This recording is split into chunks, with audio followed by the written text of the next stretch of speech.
acuerdo de un sketch muy simpático de Saturday Night Live en donde dos de los integrantes del elenco de este programa satírico de la televisión estadounidense encarnaban uno a Madonna y uno a Angelina Jolie.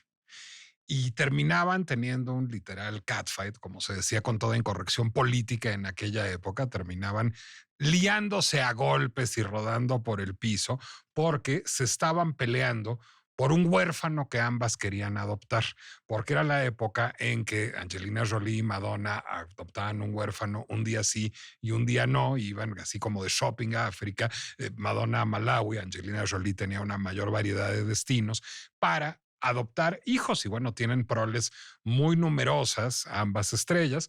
Parece ser, por cierto, que todos los chicos están bastante bien o tienen cuando menos buena relación con sus padres. Creo que luego Brad Pitt y Guy Ritchie no tienen la misma opinión, porque creo que ya no les hablan sus hijos, pero cuando menos los hijos de Madonna con su mamá se llevan muy bien, los hijos de Angelina Jolie con su mamá se llevan muy bien, luego también tienen otros por vías, digamos, más tradicionales biológicas y eso las hace pues como madres universales, cosa que a ellas pues les construye imagen de manera muy importante, pero además supongo que son madres muy devotas. Los hijos de Madonna son gente impecablemente educada, a decir de una querida amiga mía.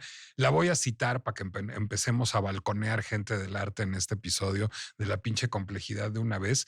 Dice Ruth Ovseyevich, directora de comunicación del Museo Jumex, que cuando Madonna vino hace poco de gira a México, pues le pidió de favor a Eugenio López, el coleccionista de arte, que es el presidente y dueño de la colección Jumex, que si podía recibir a sus hijos. Parece ser que fueron todos sus hijos menores, es decir, todos sus hijos adoptados y que resultaron gente de una educación absolutamente exquisita y de las maneras más finas y que además tuvieron creo que estaba la explosión de Gabriel Orozco en aquel momento, de Damien Hirst, no me acuerdo, pero hicieron preguntas pertinentes, se ve que era gente versada en arte y bueno, difícil sería que no fuera así porque la relación de Madonna con el arte pues es proverbialmente legendaria. Todos recordaremos aquel legendario video de 1986, que es el video de Open Your Heart, en donde ella aparece como una bailarina de burlesque, pero la marquesina del teatro de burlesque es un Tamara de Lempicka y los mirones que la están observando bailar en un peep show son muchos de ellos cuadros de Tamara de Lempicka, una de las pintoras favoritas de Madonna, y digo de las pintoras, porque aunque le gustan algunos artistas hombres como Fernand Léger, es dueña de un Léger, por ejemplo, Madonna, entre sus pintoras favoritas se encuentran dos mujeres, siendo una Tamara de Lempicka y otra Frida Kahlo. Y Madonna es dueña no de uno, sino de dos Fridas Kahlo, y uno de ellos es un Frida Kahlo muy famoso. Lo sé por algún reportaje que leí alguna vez, si no me equivoco, a principios de los 90 en la revista AD, en la revista Architectural Digest, en donde pues Madonna contaba que tenía un Léger arriba de la fotocopiadora de su casa, de su departamento en el Upper East Side neoyorquino, y que eso la inspiraba a mandar mejores faxes. Contaba también que tenía varios Tamaras de Lempicka y contaba que la pieza de arte clave de su departamento era el cuadro de Frida Kahlo conocido como Mi Nacimiento, porque le servía para poner a prueba a los visitantes a su departamento. Si alguien llegaba a casa de Madonna, veía ese cuadro y no le gustaba, sabía que esa persona no podía ser su amiga, de lo cual deduzco que el presidente Miguel de la Madrid no hubiera sido muy buen amigo de Madonna y de entrada él tampoco hubiera tenido una gran aprobación de ella porque la hubiera considerado muy probablemente una delincuente. ¿Por qué? Pues porque el presidente Miguel de la Madrid firmó en 1983 una legislación, un decreto por el que se declara monumento artístico toda la obra de la artista mexicana Frida Kahlo Calderón, incluyendo la obra de Caballete, la obra gráfica, los grabados y los documentos técnicos, sean propiedad de la nación o de particulares, y pues hace de Madonna fundamentalmente una delincuente. De acuerdo a este decreto que declara monumento artístico la obra de Frida Kahlo, bueno, pues el Instituto Nacional de Bellas Artes y Literatura dará cumplimiento a las disposiciones de la Ley sobre Monumentos y Zonas Arqueológicas, Artísticos e Históricos y de su reglamento en lo que se resulten aplicables a la obra de Frida Kahlo Calderón. Los propietarios o poseedores por cualquier título de obras realizadas por Frida Kahlo Calderón tendrán las siguientes obligaciones a partir de la entrada en vigor del presente decreto. Uno, inscribir las obras en el Registro Público de Monumentos y Zonas Artísticos, dependiente del Instituto Nacional de Bellas Artes y Literatura. Bueno, a lo mejor Madonna vino a hacer su inscripción en el Registro Público de Monumentos y Zonas Artísticos cuando vino a cantar a México, pero no sé por qué sospecho que no. Dos, hacer del conocimiento del Instituto Nacional de Bellas Artes y Literatura a todo cambio de propietario o poseedor de las obras que por cualquier título se realice. Tratándose de operaciones traslativas de dominio, estas deberán hacerse constar en escrituras públicas. Bueno, Madonna no ha vendido Mi Nacimiento, pero ¿será que el particular que se lo vendió sí dio aviso al INBA en el momento? Y B, también tendría que dar aviso el propietario de un Frida Kahlo, Verbigracia Madonna, de cualquier desplazamiento de las obras, aunque el cambio de lugar fuere temporal. O sea que digamos, si Madonna un día dice, este Frida ya no me gustó para el DEPA de Nueva York, me gustó para la Casa de Mayfair, pues tendría que dar aviso al Instituto Nacional de Bellas Artes y Literatura. No sería la única, por cierto, porque no es la única poseedora de un Frida Kahlo que viva en el extranjero. Por ejemplo, Eduardo Constantini, un multimillonario argentino que además es el fundador del Malva, es el propietario de Diego y yo, un cuadro de Frida Kahlo valuado en 34.9 millones de dólares que le pertenece desde el año 2021. El de Madonna lo tiene hace mucho más, lo tiene desde el año 90. ¿Será que de veras Eduardo Constantini y Madonna son unos fuera de la ley? Porque si son unos fuera de la ley, tienen unos cómplices muy poderosos, porque, por ejemplo, Mi Nacimiento de Frida Kahlo, propiedad de Madonna, ha sido exhibido en préstamo a Tate Modern y ha sido exhibido también en préstamo al National Museum of Women in the Arts. Entonces, bueno, pues ya ahí hay como instituciones de arte que estarían solapando estas malas prácticas. Bueno, yo no creo personalmente que Madonna o que Eduardo Constantini sean delincuentes. Creo que son coleccionistas que no están al tanto de la legislación mexicana, no sobre monumentos artísticos, sino sobre la obra particularísima de Frida Kahlo, que es objeto de un decreto presidencial que pues no es una de las formas más evolucionadas, ni eficaces, ni abarcadoras de la legislación. El problema es que, bueno, digamos que hay una práctica responsable de coleccionismo por parte de Madonna o de Eduardo Constantini, entre otras por ser figuras públicas que están sujetas al escrutinio, incluso de un señor que tiene un podcast en la Ciudad de México, pero pues no necesariamente pasó eso durante muchos años con la colección Gelman. Y esto es en parte problema de la legislación, en parte de que no hay una buena legislación sobre patrimonio y sobre monumentos artísticos en nuestro país, pero también en parte debido a una historia que resulta francamente telenovelesca y de la que nos venimos a enterar ahora. Preguntaba a la secretaria de Cultura, Claudia Curiel, hace poco en una polémica entrevista con la periodista Gabriela Barquetín, ¿dónde estaban hace 20 años? Bueno, pues hace 20 años yo no me acuerdo dónde estaba, pero hace 30 estaba en el Centro Cultural Arte Contemporáneo viendo la colección Gelman. Me acuerdo de haber asistido, que me hayan llevado mis papás a esa exposición, 30 y pico de años, si no me equivoco. Y luego recuerdo ya no haber sabido nada de ella. Y bueno, no es que en las mañanas amaneciera yo diciendo, caray, ¿qué será de la colección Gelman? Tenía yo mejores cosas en qué pensar, pero sí me asombró de pronto que reapareciera, porque a la muerte de Natasha Gelman, esa colección de arte o al menos su filón mexicana, porque su filón estadounidense está, su filón europeo está muy bien exhibido, mejor dicho, en el Metropolitan Museum of Art en Nueva York, y muchos que conocemos ese museo lo hemos visto, pero la parte de arte moderno mexicano, pues estuvo fuera de circulación durante 20 años. ¿Por qué? ¿Y cómo reapareció? ¿Y cómo reapareció llamándose Gelman Santander? ¿Será que es propiedad del Banco Santander? ¿Y será que el Banco Santander podía comprar esa colección? ¿Por qué se habla entonces de la familia Zambrano? ¿Por qué se habla de que la colección va a salir de la Ciudad de México? ¿Por qué un funcionario de Banco Santander salió a decir que tendría una presencia permanente en un museo de Banco Santander en la ciudad del mismo nombre, en Cantabria, en España, que lleva por nombre El Faro? ¿Y por qué rápidamente las autoridades culturales mexicanas salieron a decir que no? ¿Y por qué hay un movimiento de activismo vigoroso y yo diría que saludable por parte de muchos gestores, promotores, artistas en la comunidad cultural que reclaman que esas obras, y no solo las de Frida Kahlo, sino las de Diego Rivera, José Clemente Orozco, Rufino Tamayo, Graciela Iturbide, Francisco Toledo, Gunter Gerso, se queden en México? ¿Cuál es la pinche complejidad de la colección Gelman? ¿De quién es? ¿De mexicanos? ¿De extranjeros?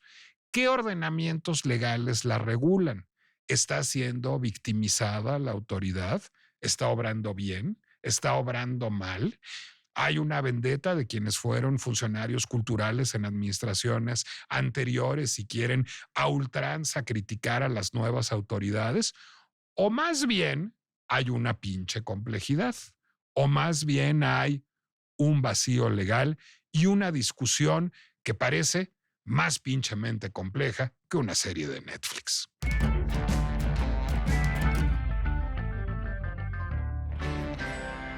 Soy Nicolás Alvarado, me da mucho gusto darles la bienvenida a La pinche complejidad en su vertiente más chismosa y poniendo además de manifiesto que el chisme es una herramienta no solo de creación cultural, sino de política pública. María Minera, crítica de arte, tú fuiste la que atrajo este tema a mi atención, además, tú eres parte de estos integrantes de la comunidad cultural que han hecho un activismo vigoroso en defensa de la colección Gelman, pero creo que la primera defensa es la memoria, es decir, la primera defensa es contar esa historia de un manejo claramente irregular de la colección a la muerte de Natasha Gelman, que además no murió intestada, ¿no?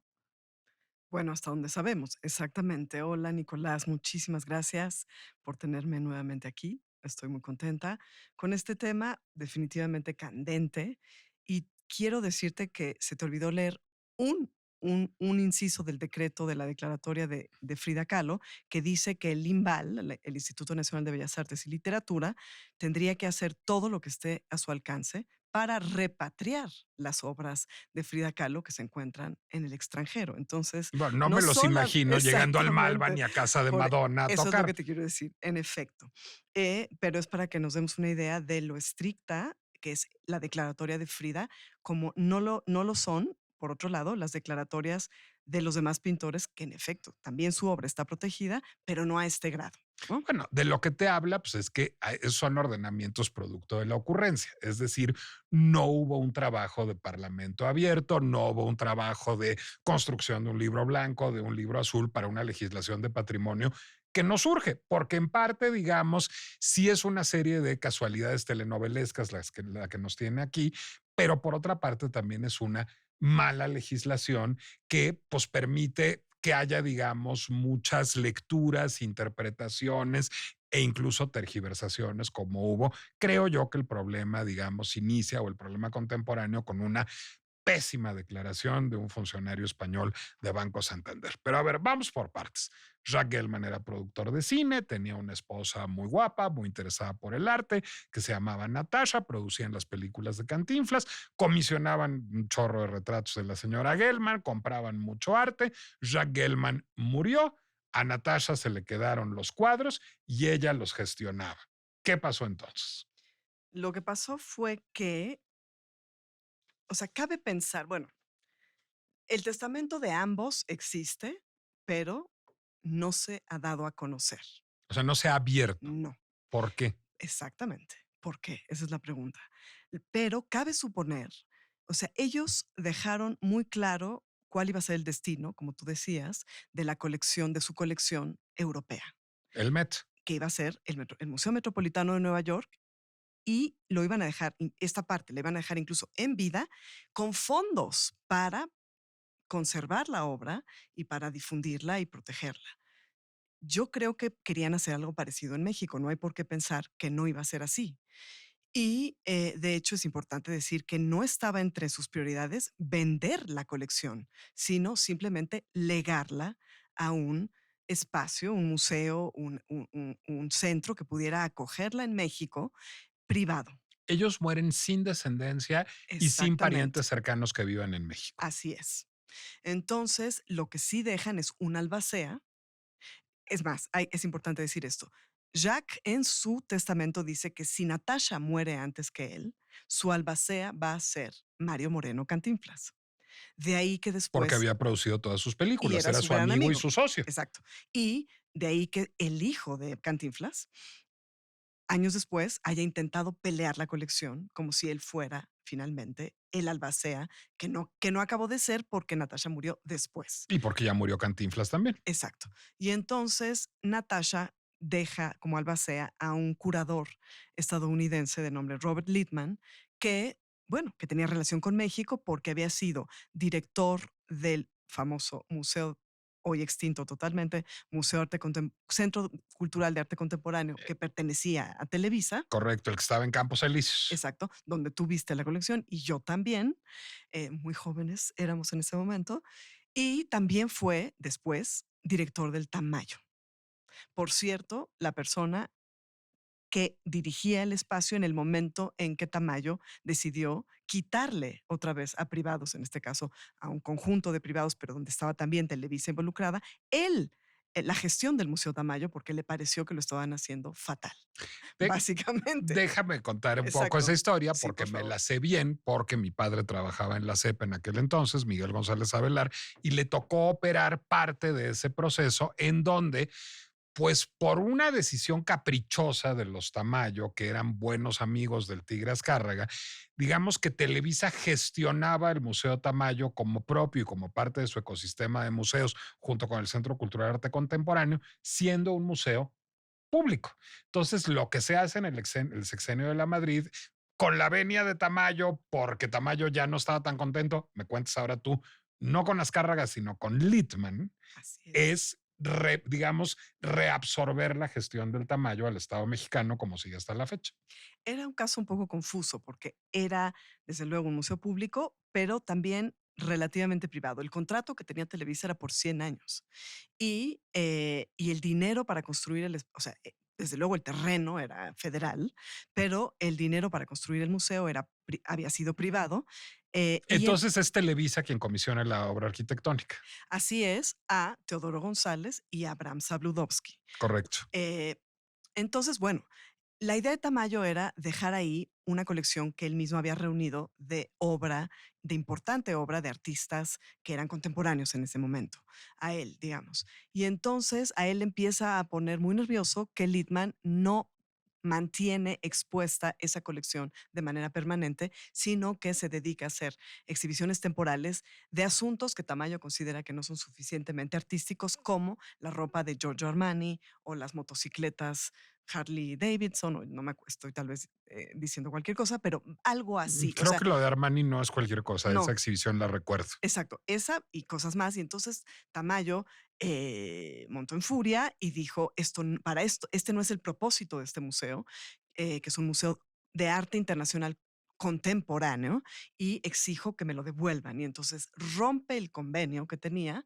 y le entrega por $1, digamos, como hizo después Toledo, finalmente con el Yago, en Oaxaca, le entrega el museo al Estado mexicano, al Instituto Nacional de Bellas Artes, y él, desde ese momento hasta su muerte, decidió quién dirigía el museo, qué se exhibía, y estuvo metidísimo en eso, ¿Y Littman digamos. dónde Y queda? Littman queda muy amigo de Natasha, que ahora es una viuda, se vuelve su confidente, su persona de mayor confianza y finalmente su consejero en materia de arte. Juntos siguen coleccionando Natasha ya viuda. de viuda y hay versiones encontradas, pero en los múltiples juicios que tuvieron lugar años después, ya muerta Natasha, lo que se le exigía, bueno, lo que se decía era que era imposible que ella hubiera hecho un testamento a favor de nadie, digamos, no solo Littman, sino de nadie, ella ya padeciendo pues un Alzheimer o algún tipo de demencia senil muy pronunciado.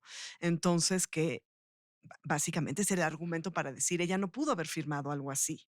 A ver, déjame aquí Exacto. hacer un apunte jurídico. Para que se abra un testamento, el albacea tiene que ordenar al notario la apertura del testamento. Normalmente lo hace a petición de los herederos, pero aquí evidentemente no había herederos que hubieran sido avisados de una herencia. ¿Por qué? Porque supongo que la hipótesis de Littman es que el heredero era el mismo, uno Sí, puede sí. ser albacea de un testamento que le herede a uno mismo, o la hipótesis contraria es que el heredero fuera el Estado mexicano a través de un museo. El caso es que no hubo quien presionara a Lindman nunca para abrir el testamento. Hasta mucho después que aparece Mario Moreno Jr., no me acuerdo cómo se llama, y luego un sobrino de Natasha ruso o como del este de Europa que aparece también para decir americano ruso o algo así, para decir que él es el heredero. Ok, mientras tanto, la colección, ¿qué? La colección, mientras tanto, está guardada, no sabemos dónde, hasta el momento en Pero que en este país. en este país, hasta el momento en que Littman llega a un acuerdo. Hay que decir, esto creo que es importantísimo porque no se ha dicho no lo he leído en los medios. Littman recibió numerosas ofertas de instituciones mexicanas para recibir la colección y protegerla y conservarla y exhibirla. ¿Comprarla o recibirla? Recibirla. Recibirla. Como, insisto, tal fue el acuerdo que hicieron los Gelman con el Museo Metropolitano. Es decir, no se la vendieron al museo, la entregaron al lugar que podía conservarla y custodiarla y presentarla dignamente. Aunque le entregaron con unos fondos para su manutención, Además, que ya se han de ver súper acabado, pero pues pues sí, le han de haber digamos, servido un rato. exacto. Y aquí hubo ofertas del Museo Nacional de Arte, de la Universidad Nacional Autónoma de México, de Televisa misma, que quería conservar la colección como principal acervo, digamos, del Museo, del Centro Cultural de Arte Contemporáneo. También el gobierno de Veracruz le ofreció a Littman construirle un nuevo museo en el puerto para albergar la colección. Y él, como dijo, y lo voy a citar, en numerosas entrevistas que dio hacia el año 2000, dijo, yo me siento una novia que vienen los pretendientes a hacerle ofertas y a todos les digo que no. Y en efecto, eso es lo que él hizo. A todos les dijo que no, aunque yo tengo que decir que muchas de esas ofertas, especialmente la del Museo Nacional de Arte, eran extraordinarias, perfectamente posibles, y hoy estaríamos disfrutando de la colección Gelman. Lo podemos discutir porque, No, no te lo iba pero yo a discutir. digamos, Lo que te iba yo a discutir es, pues, para ser novia cotizada hay que tener dote y este señor no tenía, o es decir, o al menos no legal. la cosa es lo siguiente, Adriana Malvido en una nota que acaba de publicar la semana pasada en el Diario Universal, ella dice que él se adjudicó, digamos, como legatario de la colección 3 o 4 meses después de la muerte de Natasha, gracias a un notario, Gálvez, que nos sobra decir que un par de años después apareció asesinado. Sin abrir el testamento. El notario fue quien hizo el testamento de Natasha. Correcto. Entonces él abre el testamento, digamos, en privado. Algo O así, sea, no y consta en el Archivo entonces General de Notarías ese testamento. posiblemente, ojalá aparezca, porque lo que es un hecho es que después él se autoproclama heredero, digamos, de la colección Gelman, y lo que esto nos lleva a que el día de hoy, en vez de cumplir con el mandato, digamos, de los coleccionistas, de dejar la colección en un espacio que pudiera ser visitado por los mexicanos, lo que él hizo fue vendérsela a un particular y quedarse con lo que dicen los medios que saben de estas cosas, se quedó con $180 millones, o $200 millones que no le correspondían, me parece a mí. Porque hay muchas preguntas en el camino. Exactamente. Pregunta Uno, bueno, o más que pregunta, observación uno es, pues hay que ver si ese testamento existe o no y qué dice. Es decir, evidentemente lo primero que hay ahí es una irregularidad notarial y eso es lo que nos sacaría de dudas de manera importante. Ahora, creo que a estas alturas ya Ujú. el Estado mexicano, el Banco Santander, la familia Zambrano, pues digo, tienen los suficientes recursos para encontrar un testamento en el Archivo General de Notarías y a todos les interesa muchísimo que aparezca. Evidentemente ese testamento no debe existir. Lo que dijo Santander es que ellos estudiaron a profundidad, digamos, todo este asunto y les pareció que todo era perfectamente legal. Y la gente que defiende a Littman, digamos, y que dice que ha cuidado la colección durante estos 26 años, Cosa que es cierta. que es verdad, eh, la gente que dice es, bueno, él fue el heredero, Natasha lo quería muchísimo, me acaba de decir una de las amigas de Littman, como un hijo, y entonces no es descabellado que hubiera dejado la colección. Ok, Ok, primera pinche complejidad, pues estaría bueno saberlo. A sí, lo sí. mejor sí se la dejó y entonces pues sí era suya para venderla y a lo mejor no nos gusta, digamos, en términos de política cultural, que una colección sea una mercancía, pero así es y si no, que la nación se lo demande a Madonna, que también compró un Frida entre particulares. Es decir, esas cosas pasan. El problema es que no sabemos que esto esté bien hecho aquí. Ahora, se lo vendió a unos particulares y ahí empieza el verdadero merequetengue. ¿A cuáles? Ok, lo que sabemos, porque es lo que dice el gobierno y dice el Banco Santander, es que fue la familia Zambrano De Monterrey, de de toda Monterrey. la vida. Ahora, la familia Zambrano es muy grande y hay muchos. Está, por ejemplo, Nina Zambrano, que estuvo a cargo del Marco de Monterrey y lo hizo muy bien y recibió además colecciones privadas y las albergó en el museo, etcétera.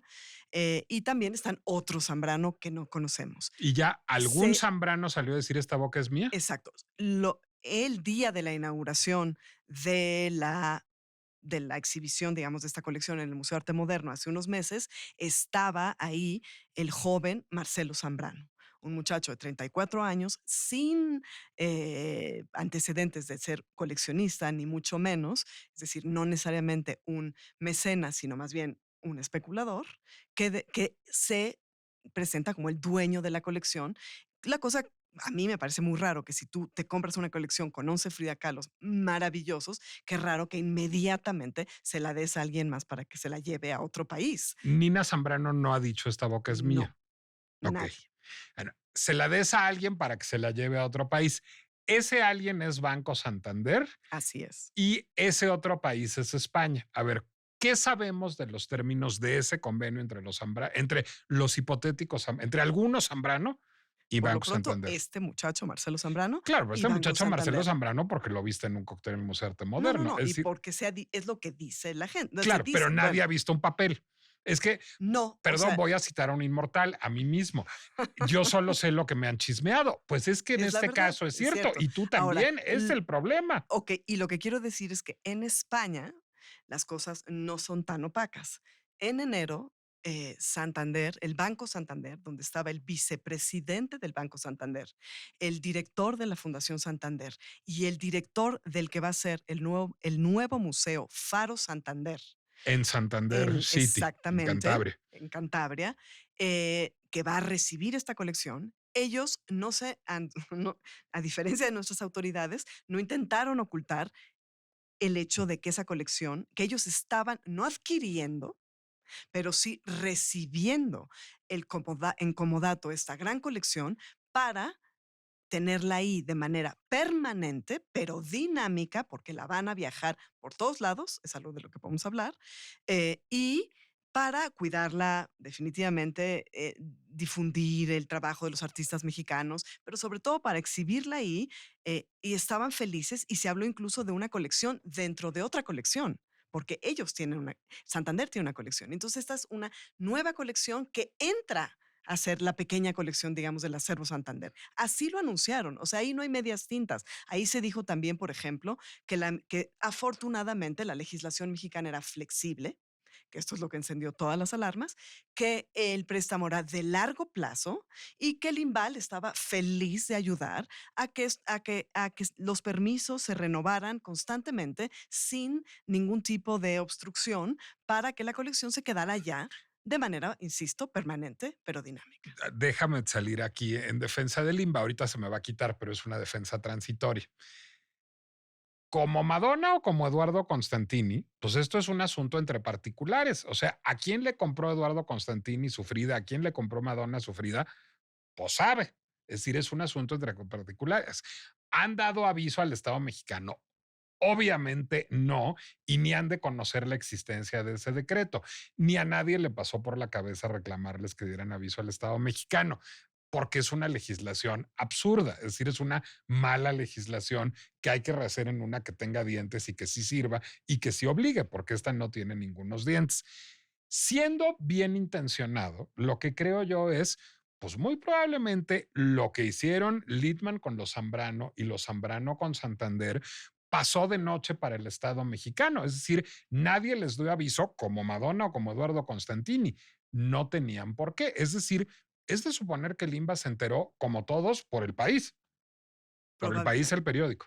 Sí, probablemente, aunque hay que decir que Littman sí mantuvo a Limba, a Limbal, como le dicen ahora, em, enterado de los múltiples viajes que hizo la colección durante los 26 años que él fue el custodio y bueno, ahora él, ¿Cómo sabemos esto? porque porque todo, otra Ok, vez, porque todo el mundo lo dice, pero no, mucho de lo que ha dicho el Imbal es, nosotros estamos al tanto de dónde está la colección, de que viaja, de que no, de que está en buen estado, porque cada vez que viaja y regresa a México, el CENCROPAM, o sea, el Centro para la Protección de las Artes Plásticas, no me acuerdo cómo se llama, pero de conservación, tiene que revisar en qué estado y están las obras y generar un dictamen técnico de estas obras. No sé, una esquinita se maltrató y entonces hay que hacerle una restauración o etcétera. O sea, bueno, pues eso si a Littman o a Zambrano o a Constantini o a Madonna se le ocurre, y pero si no, Littman no. sí lo Si se hizo, le ocurría, se sí. supone. Entonces yo quiero creer que también se le avisó al Imbal de que esto iba a suceder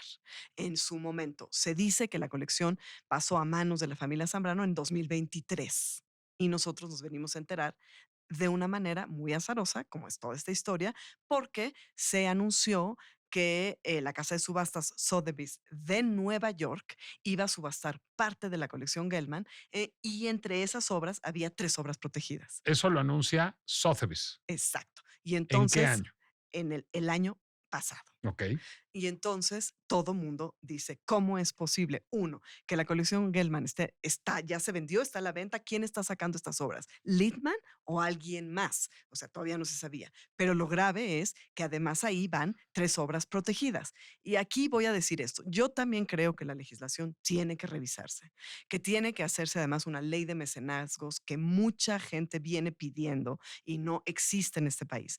Todas esas cosas estoy de acuerdo. Pero la ley Sí, aunque es no esa. es esa y es la ley vigente ahorita. Entonces, lo que es preocupante es que, claro, se sabe que se van a subastar 2 María Izquierdos y un Siqueiros. Y entonces, en ese caso, En Sotheby's el en año pasado. Sotheby's, Nueva York. Y ahí sí, lo que hace el INBA es lo que tiene que hacer, frenar la subasta, mandar una cosa y decir, estas obras tienen declaratoria de monumento artístico, no pueden salir de México. Y entonces, lo que parece que se entendió es que las obras no habían salido de México, pero que el comprador las tenía que recoger aquí y mantenerlas aquí, idealmente.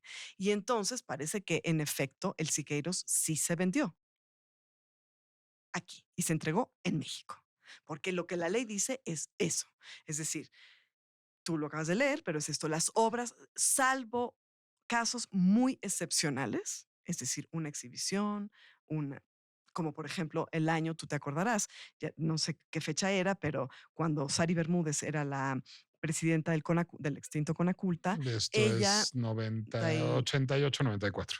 No, no es cierto, no, Fox, 2000, 2006. 2006, ella pide permiso al Congreso para llevar las 2 Fridas a España, porque durante la Semana del Arte en España, México iba a ser el país invitado y entonces querían ir con bombo y platillo, lo mejor de nuestra cultura, con las 2 Fridas, viajarlas a España para que se vieran allá. Bueno, Sari Bermúdez tuvo que ir a pedir permiso al Congreso. Así es esta ley, lo cual también te habla que en este caso, bueno, la preocupación viene de esta presunción de que la colección en realidad, con sucesivas prórrogas de este convenio, podría en realidad quedarse fuera del país.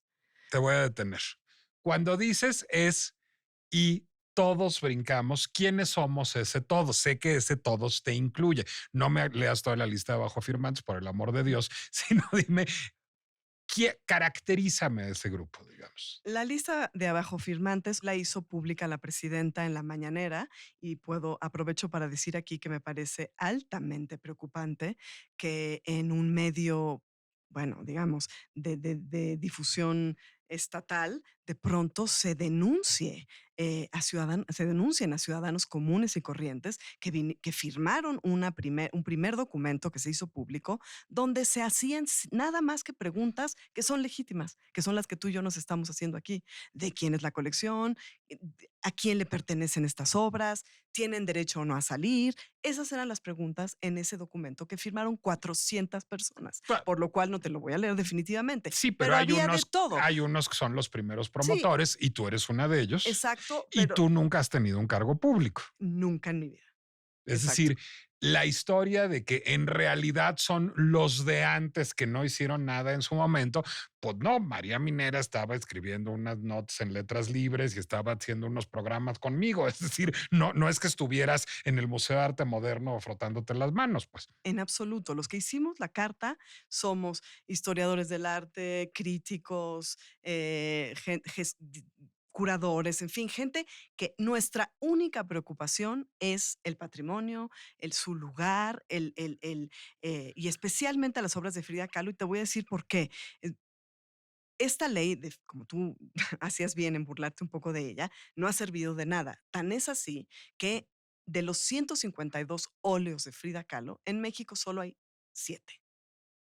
Es decir, ni siquiera el 5% del, del cuerpo de obra de un artista que yo creo que es la mujer artista más importante del mundo, pero bueno, si estoy exagerando, si tú quieres, definitivamente el artista más importante de México. Y incluso diría el artista más importante de México Sin duda el más popular. para englobarlos a todos. Entonces, lo que quiero decir es, en México hay 7 obras de Frida Kahlo. O sea, claramente bueno, la declaratoria de Frida es tardía, es del 84, la hizo Miguel de la Madrid. Eso dio tiempo a que mucha de la obra saliera. No solo eso, Frida misma tuvo una exhibición en vida en Estados Unidos y mucha de su obra se vendió en una galería, como cualquier artista de su momento, que vendía afuera. Entonces, muchas de las obras han ido saliendo antes, digamos, de la declaratoria. Bueno, como hoy se ve de obra de Gabriel Orozco o de Eduardo Avaroa o del artista que quieras en galerías de todo el mundo, como muchos artistas Exactamente. mexicanos que tienen galerías en Nueva York, en París, en Dubái, en donde quieras. Absolutamente. Lo triste es enfrentarnos al hecho de que desde hace muchísimos sexenios, o sea, esto no es exclusivo de la 4T, digamos, que no haya habido el menor interés para que estas colecciones, que ahí están, o sea, estaba la colección Gelman, sigue la colección de Blysten, siguen otras colecciones con tesoros del arte moderno mexicano, que ningún gobierno haya pensado que eso podría ser prioritario e interesante, en vez de andar construyendo trenecitos que no sirven de nada y rehaciendo parques que ya de por sí eran visitadísimos y tenían todo y concentraban todos los museos del país, digamos. En vez de eso, con ese dinero, por ejemplo, o sea, ya para no ir más lejos, con el dinero que se gastó en Chapultepec, se podía haber comprado 3 veces la colección Gelman. Ahora, déjame ponerlo, digamos, ya en este momento, porque, digamos, un poco, lo que es parejo no es chipotudo, pues ¿dónde estaban hace 20 años? Pues no sé dónde estaban hace 20 años, pero el problema es ahorita. La vi tampoco, el proyecto Chapultepec me parece un absurdo, pero es un absurdo del sexenio anterior. Si nos atenemos a lo que está sucediendo en este momento, te voy a decir cuál es mi lectura. Los actores están haciendo más o menos lo que les toca. Es decir, a ustedes les tocaba brincar. A ustedes les tocaba decir esto es inaceptable. Es decir, hay una legislación, mala, buena, como sea, pero la legislación dice que las obras se tienen que quedar en México. No puede un banco español decir se va a quedar de manera permanente pero dinámica en un museo de Cantabria. Bueno, eso es lo primero. Lo que hizo a partir de eso el Estado mexicano es más o menos lo lógico, es decir, responder a la presión, no con las maneras más elegantes, verbigracia la entrevista de la secretaria Gaby Marketing, pero finalmente decir, ok, la ley dice que no puede estar fuera más de 5 años. Claro que la ley, ¿qué ley? Porque hay muchas leyes de muchos tipos, pero bueno, una de las posibles leyes que aplican, la de monumentos, dice que no puede estar fuera más de 5 años y presentaremos un calendario y ustedes siguen presionando. Y Santander ya se retractó, es decir, finalmente Santander ya salió con un comunicado en toda forma diciendo nosotros no somos dueños de la colección, solo la gestionamos, es bueno saber que no lo son, y nos ajustaremos a los permisos de exportación del Estado mexicano. No va mal, es decir, el tono es espectacularmente ríspido y me parece muy mal que acabe saliendo el asunto en la mañanera y el desencuentro de la secretaria con Gaby Marketing no fue jocoso, pero no va mal, ¿no, María? Digo, para el desastre de marco legal y el desastre de proceso, un poco ajeno a la comunidad cultural, a Banco Santander y al Estado mexicano que hubo ahí. Es decir, lo que hubo es un asunto entre particulares bastante desaseado. Totalmente, pero precisamente leí tu nota de hace unos días sobre la cara Hellman, Aquí en el Heraldo. que en efecto me reí porque solíamos decir Hellman y ahora decimos Gelman todos. Y tú decías que el papel del Imbal no es más que vigilar que estas cosas más o menos se cumplan. Y yo no estaría tan de acuerdo porque firmaron un convenio donde de entrada en ese convenio, o sea, lo firmaron y además ahí dice que de buen agrado, te voy a leer exactamente lo que dice, tomando nota el Imbal de esta voluntad de las citadas partes, es decir, las otras dos partes, los coleccionistas y Banco Santander, y manifestando su buena disposición a considerar en el futuro la prórroga del convenio a tal efecto, este convenio se podrá prorrogar con previo acuerdo del IMBAL. Es decir, dejaron abierta la posibilidad de que esto se extienda, no sabemos hasta cuándo. O sea, este Y convenio eso, se firmó antes de que la comunidad cultural hiciera presión. exactamente. Correcto. Este convenio se firmó en enero. Y cuando nosotros ya nos enteramos, esto ya estaba firmado y ya era así. Y entonces lo que es preocupante es que eh, la posibilidad de una renovación indefinida del permiso deja sin efecto el fin de la ley. Es decir, la ley está hecha para que las obras, especialmente de Frida Kahlo, es la única que tiene una cláusula que dice que no puede salir definitivamente nunca, bajo ninguna circunstancia.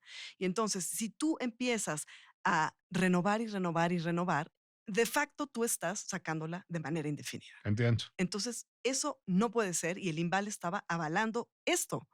Y bueno, eso nos parece preocupante porque además Santander o no leyó bien o no entendió bien, pero lo que Santander dijo, que estaba feliz de haber firmado un convenio con el IMBAL que le daba permiso de quedársela por un tiempo permanente pero dinámico, y el IMBAL fue parte de este convenio, o sea, no llegaron después a vigilar. Ellas, porque en este caso son dos funcionarias, estuvieron en este entuerto, digamos. Ellas son parte activa del entuerto. Punto final.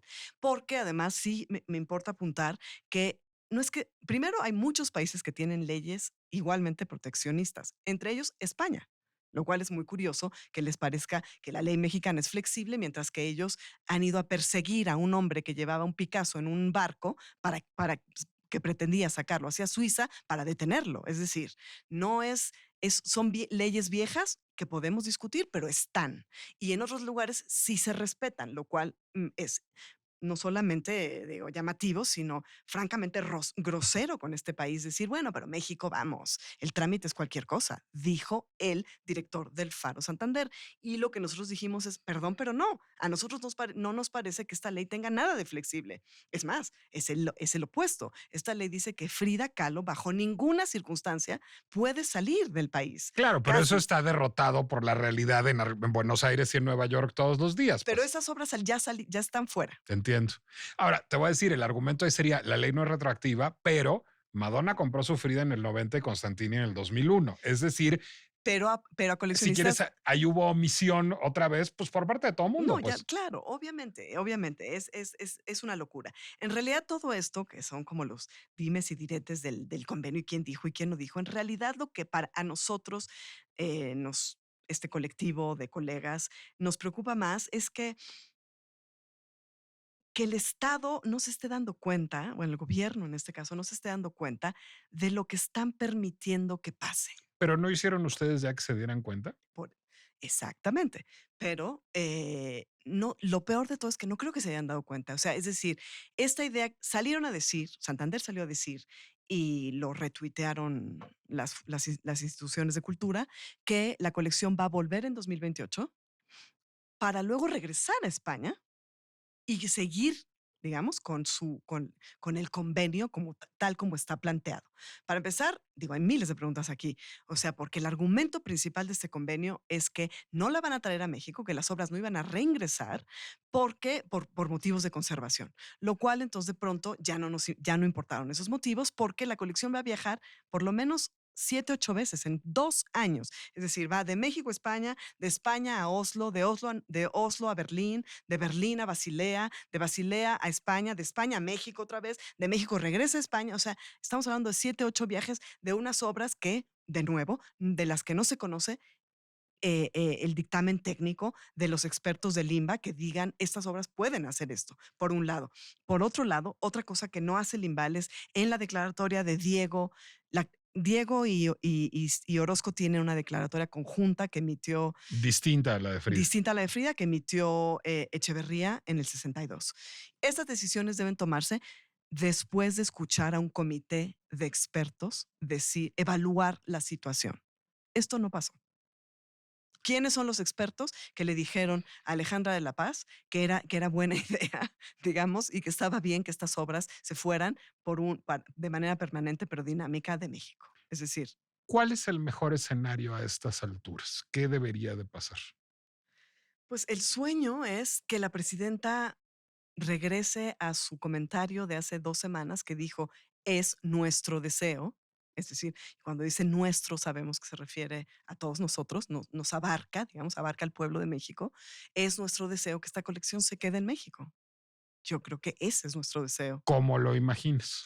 Lo imagino de muchas maneras, es decir, es normal, por ejemplo, que con la colección de Dolores Olmedo ha sucedido muchas veces, que se hagan intercambios, por ejemplo, o sea, ok, la colección, una parte de la colección sale, pero entonces Santander nos presta parte de su colección en México, no se va toda, pero aquí entonces de manera permanente queda, O sea, lo son imaginas 11 haciendo política, por digamos. ejemplo. Es decir, O incluso Santander diciendo, bueno, voy a abrir un Faro México también aquí para mostrar la colección, ¿no? De vez en cuando.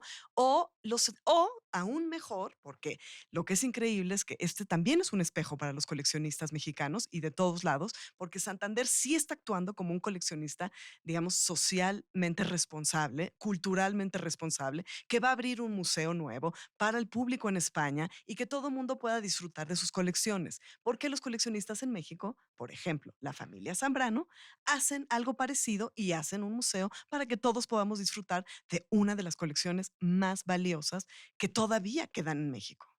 pero yo te voy a decir qué creo que hace falta. Creo que hace falta volver a legislar. Es decir, Bien, creo que a jalones, a trompicones, se va a resolver este asunto. A lo mejor se resuelve con Santander diciendo, ahí está su colección, ahí muere, háganse pelotas ustedes en México, lo cual no sería una mala solución, entre paréntesis.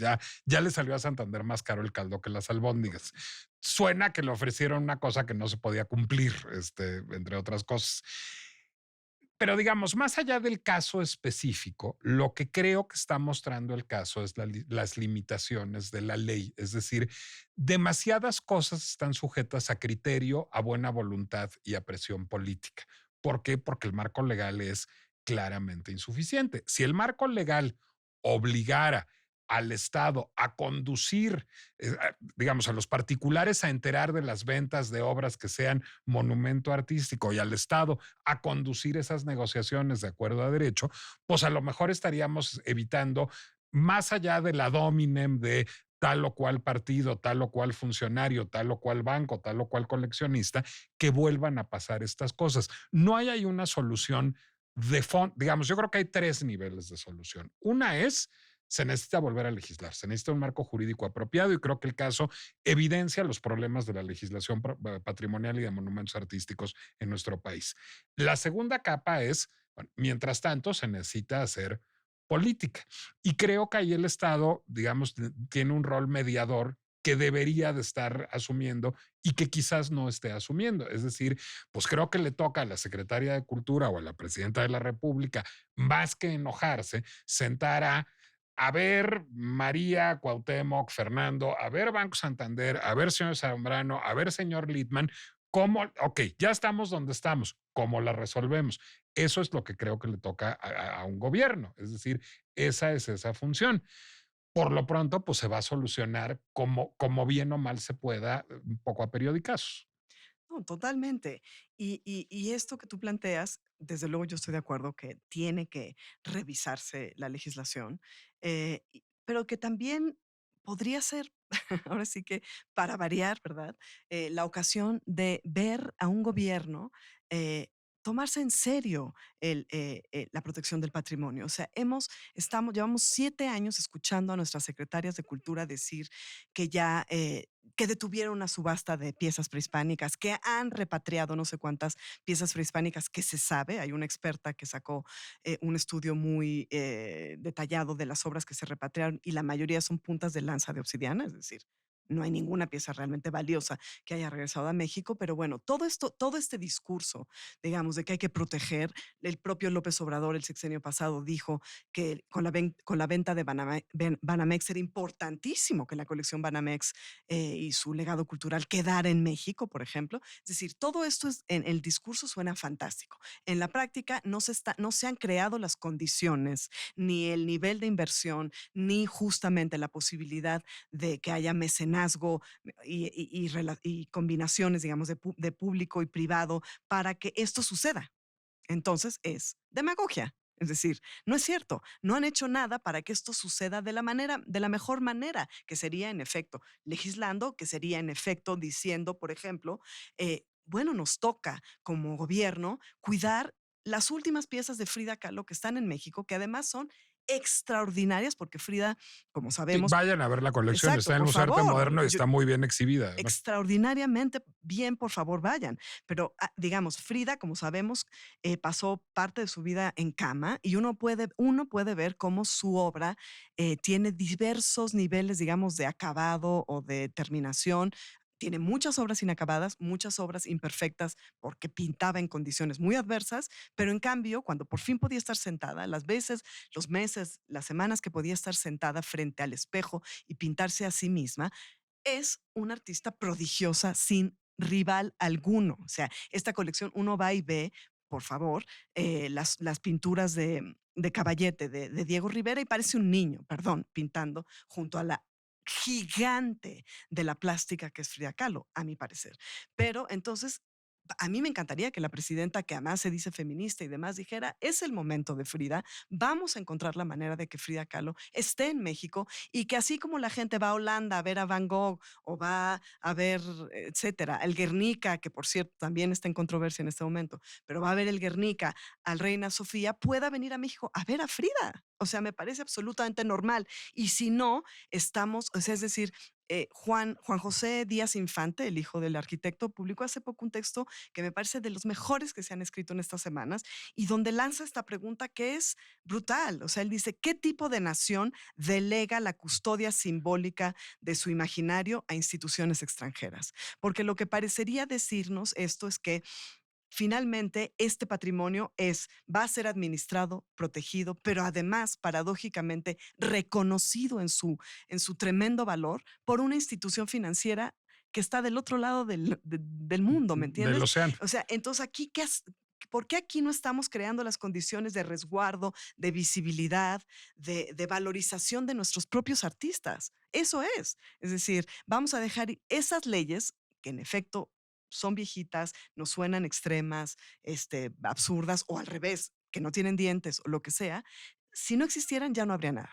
es lo que te quiero decir, definitivamente. Sí, pero tampoco están siendo de gran utilidad. Es decir, yo creo que, digamos, si yo me quedo algo como lección es, pues todavía la política sirve. Es decir, ¿qué hicieron ustedes? Política. ¿Y cómo respondieron las instituciones de manera política?